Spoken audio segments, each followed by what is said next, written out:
For 11th and 12th class both, because कि psychological benefit exercise जो है, चाहे वो किसी भी टाइप का स्टूडेंट हो, चाहे वो स्टूडेंट हो या अदर पर्सन हो, साइकोलॉजिकल अगर उसको कोई भी वर्क करता है, जब वो अपने माइंड के थ्रू अपनी वर्किंग को करता है, अपने वर्किंग को इफेक्टिव करता है, अपने स्ट्रेस को रिड्यूस करने की कोशिश करता है, अपने ब्रेन के फंक्शन को क्लियरली मॉडिफाइड करता रहता है, और अपनी बेनिफिट ऑफ एक्सरसाइज के थ्रू वो अपने आप को प्रूव करता है कि there are the very psychological benefit of exercise, जो यहाँ पे मैं आप लोगों के साथ आज डिस्कशन कर रही हूँ।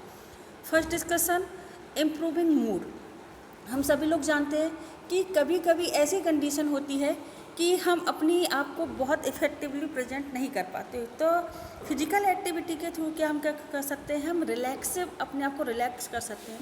जैसे आप लोग योगा करते हैं, तो योगा में मेडिटेटिव आसन है, आपने ध्यान दिया होगा, ऐसे आसन जो कि आपको माइंड को रिलैक्स करके आपके मूड को फ्रेश करते हैं। आप कभी कभी बहुत ज़्यादा टायर्ड वैसे होते हैं तो आप एरोबिक एक्टिविटी करते हैं, जिसमें रिदमिकल एक्टिविटी भी इंक्लूड होती है।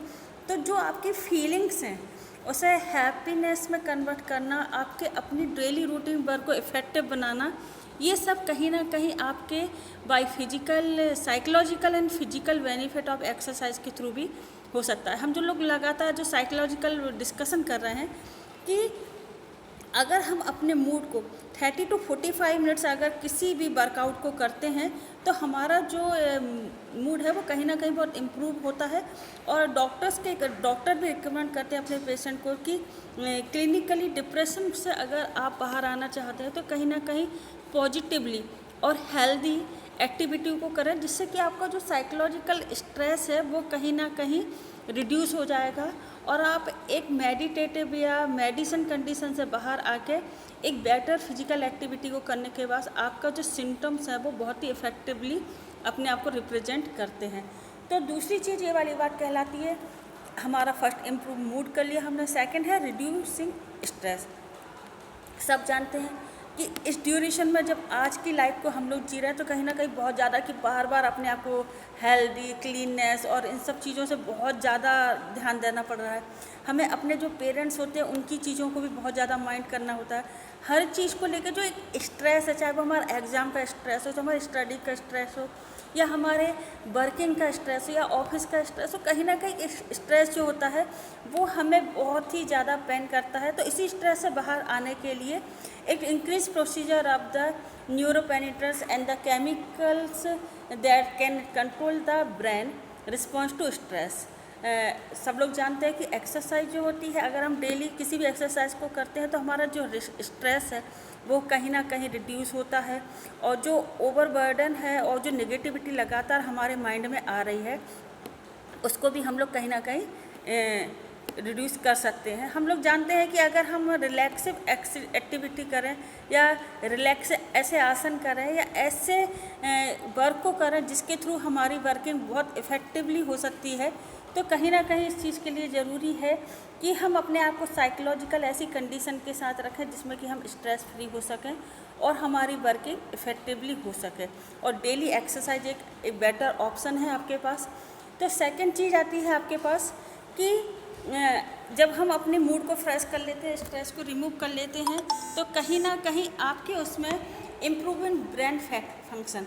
आप जानते हैं कि जो एक्सरसाइज होती है वो आप उन पर फोकस करते हैं, और जो टीचर्स होते हैं वो आपके ब्रेन को लगातार आपको इस चीज़ के लिए एडवाइस करते रहते हैं कि आप अपने माइंड के अकॉर्डिंग अपनी शार्पनेस को कैसे बढ़ा सकते हो। आप एक्सरसाइज के थ्रू अपनी थिंकिंग को, अपनी लर्निंग को और अपने जजमेंट को किस तरीके से एक्टिव बना सकते हैं। तो study have to the also relative there the cardiovascular exercise has to the potential to set up the neurogenesis and the creation of the new brain cells. हम सभी लोग जानते हैं कि बेनिफिट ऑफ एक्सरसाइज क्या है कि स्ट्रेसनेस द मसल्स आपकी होती है, स्ट्रेंथ आपकी बढ़ जाती है, लंग्स की स्ट्रेंथ बढ़ जाती है, आपका वेट कंट्रोल रहता है।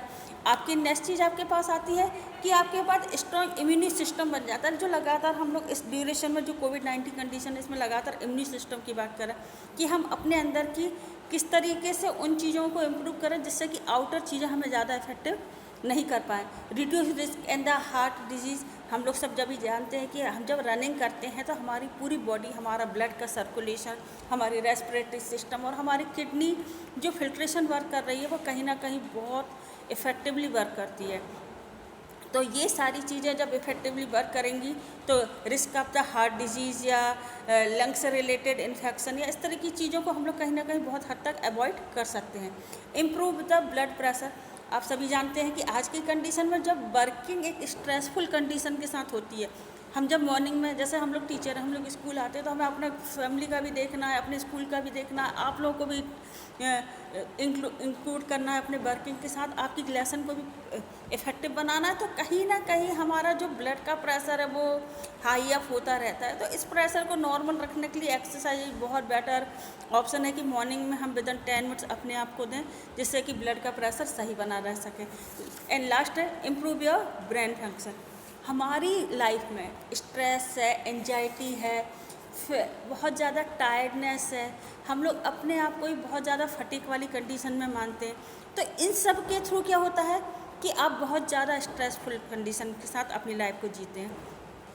अगर आप अपने निगेटिविटी को अलग हटा के पॉजिटिवली एक एनवायरनमेंट अपने आसपास क्रिएट करते हैं तो कहीं ना कहीं हमारी जो वर्किंग है वो बहुत ही इफ़ेक्टिव हो जाती है। हमारी जो कंडीशन है जिससे हमारी फैक्टर्स हैं, कुछ ऐसे फैक्टर्स हैं जैसे कि आप enhance the level of the BDNF brain diverter neuropathic factors जो होते हैं are the protein involve in the rating elasticity of the brain and also overall function of the brain and the surrounding neuro system। हम लोग सभी जानते हैं कि हमारी मेमोरी को इफ़ेक्टिव बनाने के लिए सबसे बेटर होता है कि हम पॉजिटिव इफ़ेक्टिवनेस अपने आसपास क्रिएट करें, पॉजिटिव थिंकिंग के साथ किसी वर्क को करें, और जो अपनी एक्सरसाइज है अपने आप को इंक्रीज़ करने के लिए, ऐसी सेल्स को डेवलप करने के लिए कहीं ना कहीं आपकी वर्किंग को इफ़ेक्टिव होना ज़रूरी है। नेक्स्ट आता है आपका इम्प्रूविंग स्लीपिंग पैटर्न। आप सभी लोग आजकल क्या है पूरी टाइम घर में रहते हैं, तो ऐसी कंडीशन में आप देखते हैं कि आप उतना ज़्यादा फिजिकली टायर्ड नहीं होते, क्योंकि पहले आप स्कूल आते थे, साइकिल से आते थे, बाइक आते थे, एक लॉन्ग डिस्टेंस रन करते थे, यहाँ आते थे, आप स्टडी करते थे, देन आपको फिजिकल वर्क भी कराया जाता। कहीं ना कहीं एक फटीक वाली कंडीशन आपकी बॉडी के अंदर होती थी, जिससे कि आपका जो स्लीपिंग पैटर्न था वो एक अच्छी नींद के साथ होता। लेकिन इस समय आप घर में हैं, टेंशन है स्टडी की, लेकिन उतना ज़्यादा हम लोग वर्कआउट नहीं कर रहे हैं, ना तो फिजिकल वर्कआउट कर रहे हैं ना ही मेंटल वर्कआउट कर रहे हैं। The sleep is the vital function of the human body that the enable to it is the rest and the rejection। lack of the sleep has the weakness effect is the irritability, poor memory reaction हो जाता है, और इस सब के अलावा आपके साथ various physiological and psychological problems भी क्रिएट होती हैं। तो जो स्ट्रेसफुल और रेस्टलेस माइंड होता है वो क्या होता है कि स्लीप बहुत बेटरली फील नहीं करता। जब आप सुबह उठते बहुत ज़्यादा टायर्ड होते, इसलिए ज़रूरी है कि आप ऐसी बॉडी के अंदर फैक्टर्स को इंक्रीज़ करें जिससे कि आपकी वर्किंग इफ़ेक्टिव हो सकती है। तो नेक्स्ट ये सबसे इम्पोर्टेंट चीज़ क्या है कि आप जब कभी भी रिलैक्स करना है तो रात में जैसे आपके पास शवासन, जब आप बिस्तर पर लेटते हैं तो आप शवासन को करें। शवासन क्या, अपनी बॉडी को बिल्कुल रिलैक्स छोड़ देना, और जिससे कि आपके माइंड के अंदर की जो कुछ भी चीज़ें उन सबको स्टॉप कर देना, और बिल्कुल अपनी बॉडी को लाइक के जैसे कि डेड बॉडी होती है ऐसे बिल्कुल छोड़ देना, जिससे बॉडी बिल्कुल एक स्लीपिंग रेस्ट में आ जाए, और अपने आप को जो वर्किंग है उन सब के बारे में एक शॉर्ट पीरियड के लिए आप सोच सकते हैं कि आज हमने दिन भर में क्या अच्छा करा। एक हैप्पी मोमेंट के साथ आप क्या कर सकते हैं, अपनी आपको रिलैक्स कर सकते हैं और रिफ्रेश करके अपने आप को, माइंड को, और नेक्स्ट डे के लिए प्रिपेयर कर सकते हैं। और जब आप मॉर्निंग में उठेंगे तो देखो आपको बहुत ही बेटर फील होता है। नेक्स्ट है increase the feeling of the energy. अब हम लोग सभी जानते हैं कि इस समय में बहुत ही ज़्यादा टायर्डनेस है। क्यों? क्योंकि हमारा माइंड हैप्पी नहीं है। तो when the body become the lethargic, there is not a much of mind at the place and the physical जो एक्टिविटी है वो क्या है, समय डल है, पर्सन किसी भी वर्कआउट को नहीं कर पा रहा है, उसमें इंटरेस्ट नहीं आ रहा वर्किंग, तो ऐसी कंडीशन में आपकी जो परफॉर्मेंस है वो इफेक्टिव नहीं हो पा रही है और आपको क्या हो रहा है, मोटिवेशन भी नहीं मिल पा रहा। तो सबसे बेटर है कि regular exercise provide the body with the much needed energy and all physical and mental function are the boosted and the individual feel good and it is willing the take on the बहुत ही अच्छी condition में आ जाता है। तो सबसे better है कि हम अपनी फीलिंग है उसे एनर्जेटिक फीलिंग के साथ कन्वर्ट करें। नेक्स्ट आपका आता है कि नेक्स्ट आपके पास आता है कि आप किस तरीके से अपने टॉलरेंस, मतलब आप किस तरीके से एडजस्ट करते हैं, इंक्रीज ऑफ पेन टॉलरेंस। तो जब आप किसी भी वर्क को करते हैं तो कहीं ना कहीं आपको एक दूसरे के साथ समझौता करके किसी भी काम को करना पड़ता है। When the muscles start the H during the length exercise season and body respond by the relaxing and of panic and the other natural remand to the help the cope with the pain. The effect of the chemical starts as soon as the experience to pain and the study to 20 to 30 minutes after toward. हम लोग सभी जानते हैं कि जब हम conditioning workout करते हैं, कंडीशनिंग वर्कआउट किसी वार्मिंग वर्कआउट के समान ही है, जिसमें कि आप अपनी वर्किंग को बहुत ही इफेक्टिव बनाने के लिए पहले अपनी मसल्स को क्या करते हैं, एक वर्कआउट के थ्रू उनको एनर्जेटिक बनाते हैं। और इसमें इस ड्यूरेशन में क्या होता है, जो वर्कआउट करते हैं तो increase tolerance for the same level of the pain. आपको दर्द भी होता है क्योंकि आप किसी भी चीज़ को जब नया स्टार्ट करते हैं तो कहीं ना कहीं आपके सामने कुछ प्रॉब्लम्स क्रिएट होती है।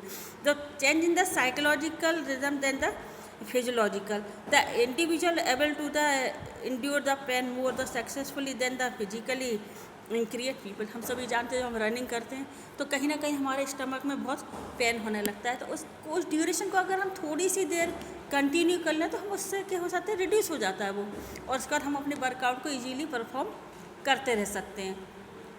नेक्स्ट है आपके पास कि मेंटेनिंग अ हेल्दी वेट। हम सभी जानते हैं कि जब हमारी बॉडी में एक्सेस अमाउंट ऑफ फैट होता है कलेक्ट तो ओबेसिटी प्रॉब्लम्स होती है, और ओबेसिटी प्रॉब्लम किस कारण, बहुत सारी हेल्थ रिलेटेड प्रॉब्लम्स क्रिएट हो जाती है। तो जो आपका जो components of the maintaining healthy weight है, आप उसको क्या करें, एक बैलेंस डाइट के थ्रू मेंटेन बनाए रखें।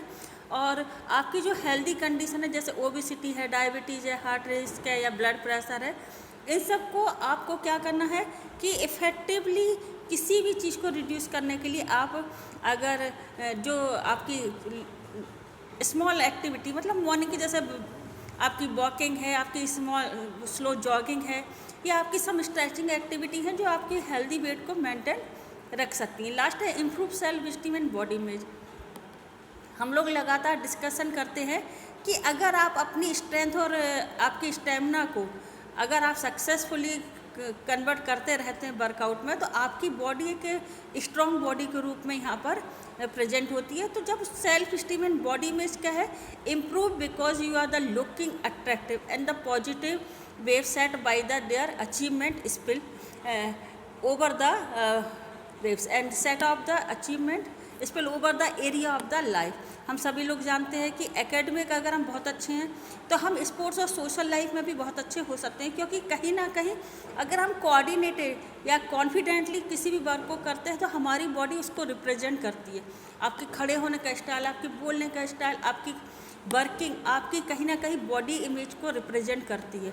इसलिए बेटर है कि जब कभी भी आप अपनी पर्सनालिटी के बारे में डिस्कशन करें तो सबसे पहले खुद को जज करें कि आपके अंदर क्या ड्रॉबैक हैं या ऐसी कौन सी वैसी कंडीशन है जिनको आपको रिड्यूस करना है और एक हेल्दी और साउंडफुल माइंड को यहाँ पे क्रिएट करना है। तो साइकोलॉजिकल बेनिफिट में लगातार हम लोगों ने जो डिस्कशन करा उसमें ये सबसे इम्पोर्टेंट है कि हम अपने आप को किस तरीके से चेंज कर सकते हैं। तो ये एक आपके पास क्लियरली ये वाला हुआ शॉर्ट डिस्कशन था। ये एक 5 मार्क्स का क्वेश्चन भी आता है, इसलिए मैंने आपको इस तरीके के डिस्कशन में इंक्लूड किया था। Thank you all students watching my video and subscribe my channel. Please comments on comment box.